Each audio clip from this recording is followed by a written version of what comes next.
Another round. The same people, okay?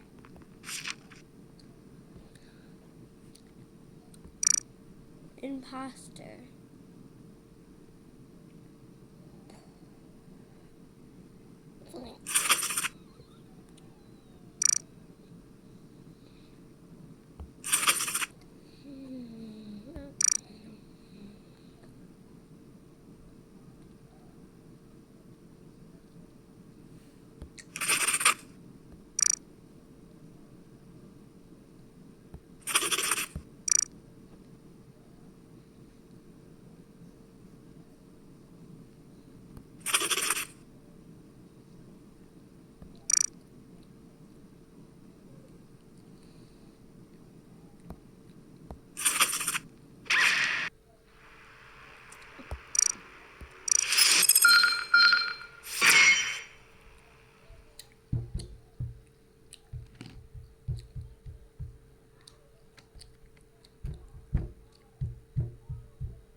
Alright guys, I'm back.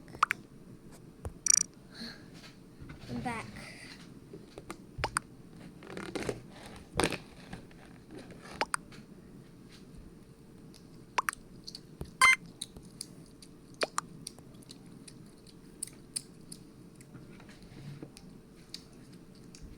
No, it's Kyle, but Grace is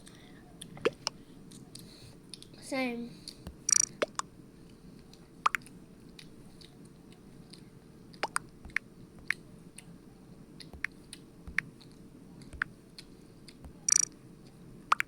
Let's vote Gray.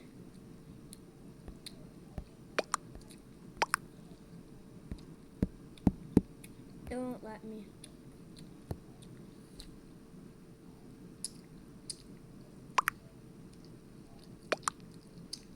Oh, I think I already vote.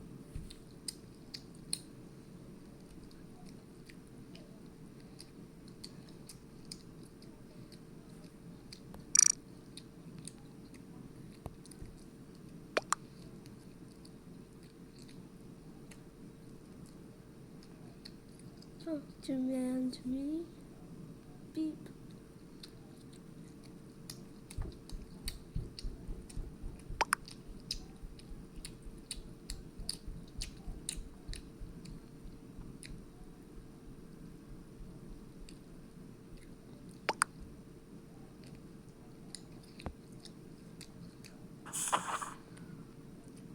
Mm.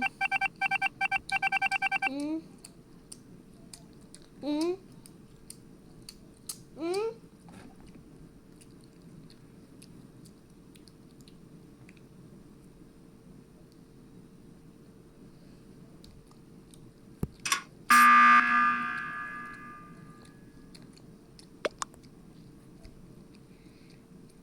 It was just so tempting.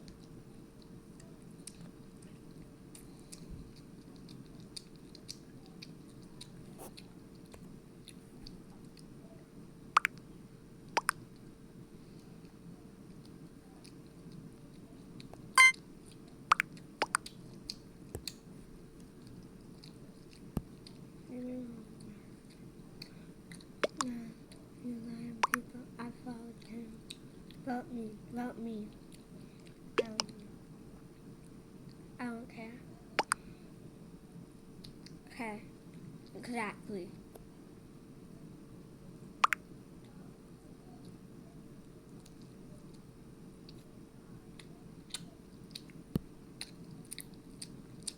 Bro, it's just a game.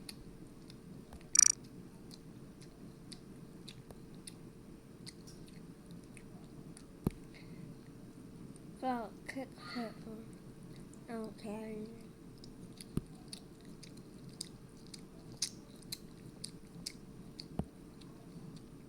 Oh.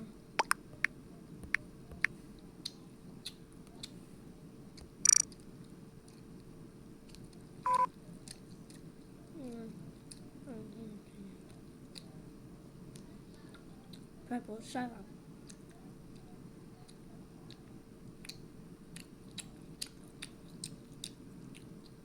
I kicked.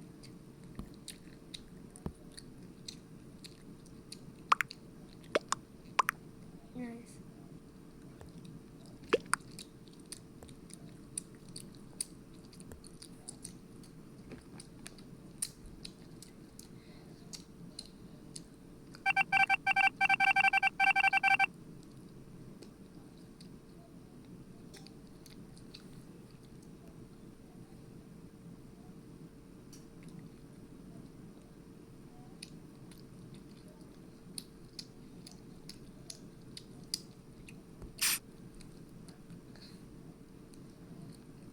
Press it, Jess. Press it. Jess. Jess. Jess. Press it. Good job.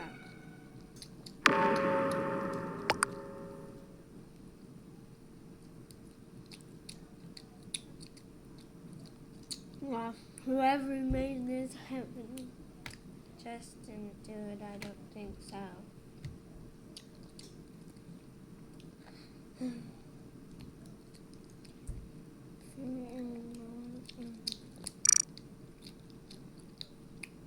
Okay. Okay.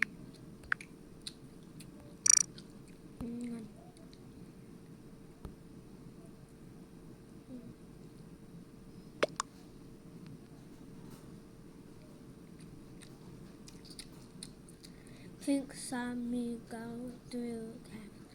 Okay, vote yellow. Vote yellow. Where's yellow? Yellow. Vote yellow.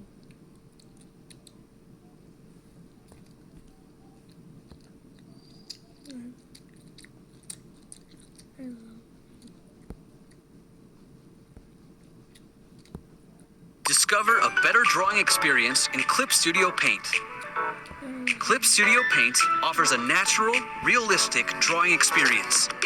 You can even adjust the shape and thickness of your lines later. With inbuilt stabilization, anyone can draw professional, sleek lines. And overlapping lines can be erased with a single stroke. Clip Studio Paint.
look for my big first date? So dead. But your lips, look like they're dying. Someone say dying. Dad! Mr. Glothar! Here, try this new lip and balm from Liquid Death and Elf. Lip and balm? What's that? Well, lively lips use lip and balm. If you don't use it, your lips will be gone. Hydrating your lips is a necessity, or else they'll crack and fall off like you've got leprosy. So then your smile peels back and exposes your gums. And that's the worst part till the next part comes. Cause the dryness of your lips spread all over your face. And your eyes pop out like a couple of grapes. If you don't use lip and balm, your flesh and blood will all be gone. Then your skin will be all shriveled up and fall right off your face.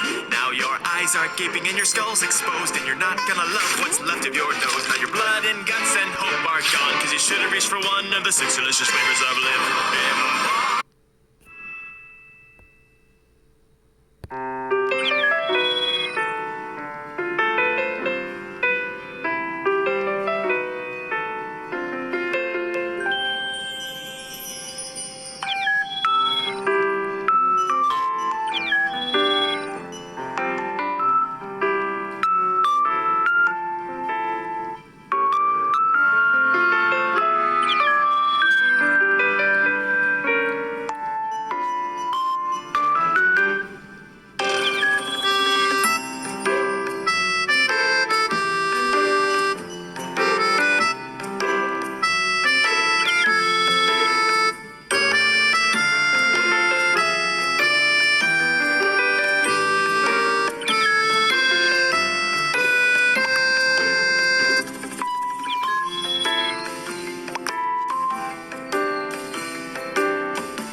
Action 6, and we are going to compare it to... The DJI Action 5. Oh, you nailed that one. That was so good. High five.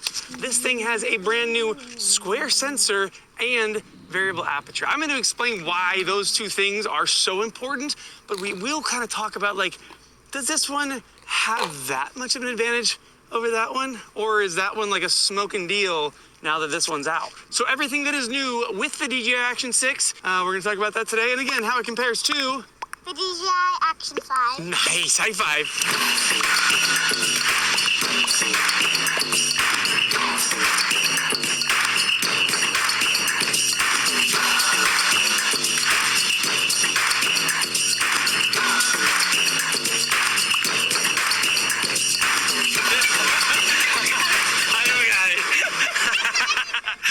Let's take a look at the DJI Action 6. Now, again, we are going to go over all the features of this camera, really focus in on the square sensor and the variable aperture and why those two are a big deal to some people. Me for sure, but maybe not you. Let's figure out who you are. And yes, there will be comparisons of this camera and the GoPro 13 and the Ace Pro 2, but you're also going to see today that these guys looked at those guys and kind of went, we can do some of the things that you can do.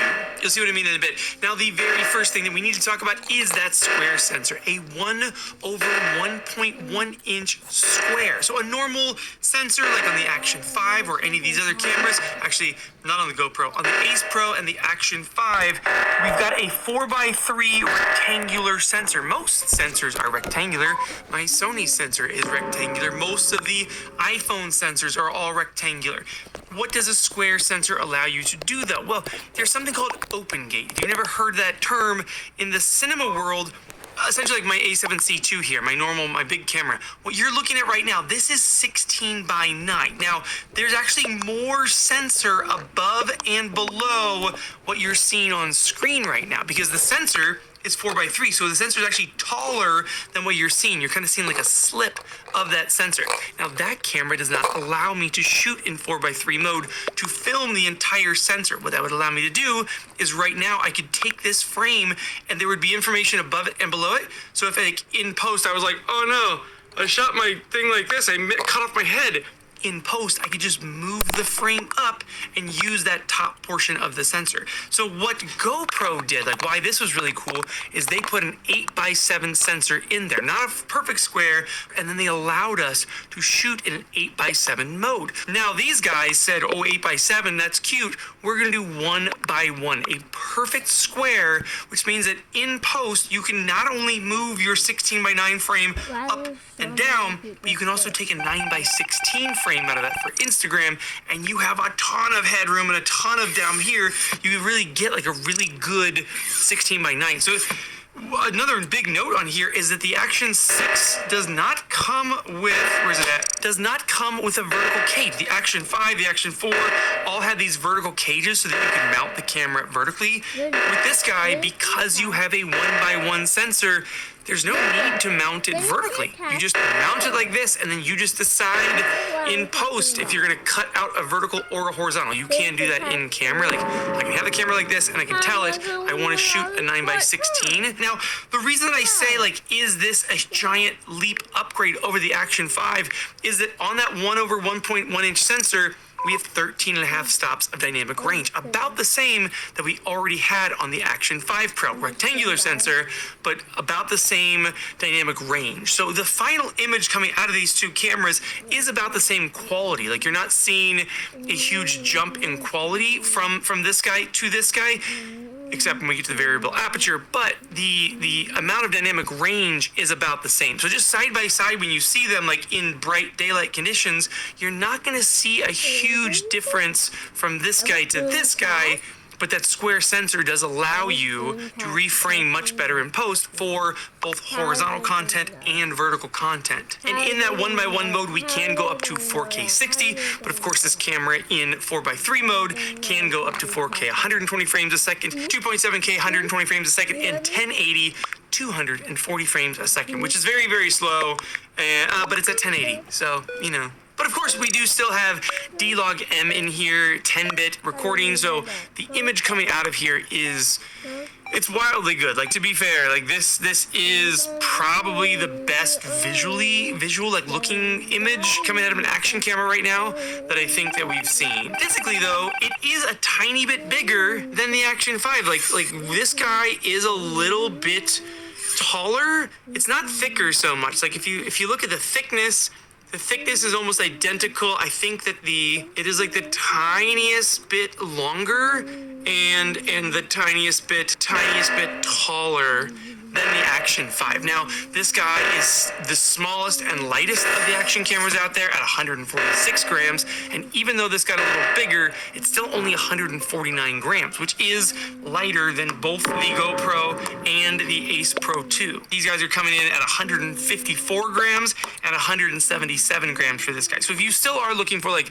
the most lightweight of the action cameras, this is the newest, lightest weight camera that's out there, unless you wanted to go for the Action 5 and save 3 grams. We still got the same button layout on there. The microphone ports changed a touch. Side doors are about the same. We kind of got that new like slide lock bit on the Action 6 on the battery door as well. Like slide over, push up, and then you can open. But then we also have a new dual direction. Am I putting it on the right way? And then you'll see that the lens is a little larger on the Action 6, which is kind of a bummer because that means that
Mandy being paid.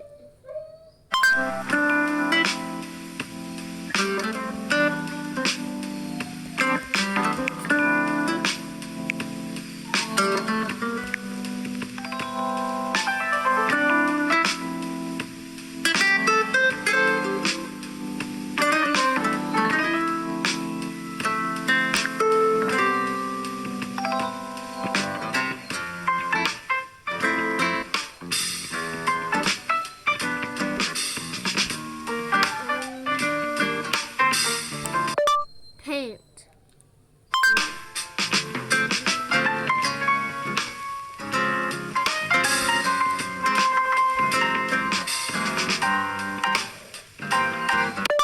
Free drawing apps.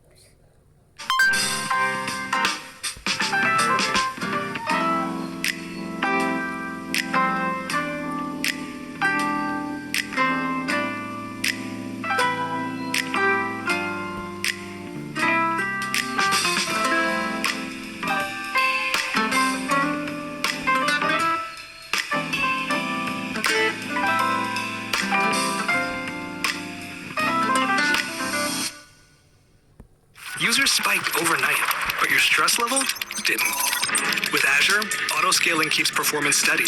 So even when demand surges, you don't break a sweat.